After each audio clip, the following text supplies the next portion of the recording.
Welcome to art spark. आज हम बनाएंगे क्यूट से ग्रैंड पेरेंट के कैरेक्टर्स। उसके लिए हमें चाहिए 2 राउंड बॉटल कैप्स, थोड़ी सी modelling clay, glue, blank paper और मार्कर्स। सबसे पहले एक वाइट पेपर लें, उस पे 2 सर्कल ड्रॉ करें। फिर थोड़े डिस्टेंस से 2 सर्कल इस तरह ड्रॉ करें कि वो थोड़े से ओवरलैप हों। अब हम एक मार्कर की मदद से सर्कल्स को आउटलाइन करेंगे ताकि कैरेक्टर्स की बॉडी और हेड बन जाए।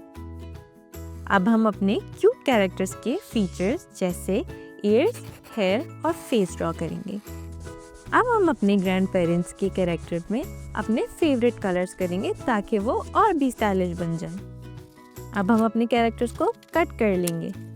उसके बाद एक बॉटल कैप लेंगे जिसमें मॉडलिंग क्ले फिल करेंगे ताकि वो हमारे कैरेक्टर का स्टैंड का काम करें। अब हम अपने कैरेक्टर्स को बॉटल कैप पर स्टिक कर देंगे और ऐसे तैयार हो जाएंगे हमारे क्यूट से ग्रैंड पेरेंट के कैरेक्टर्स।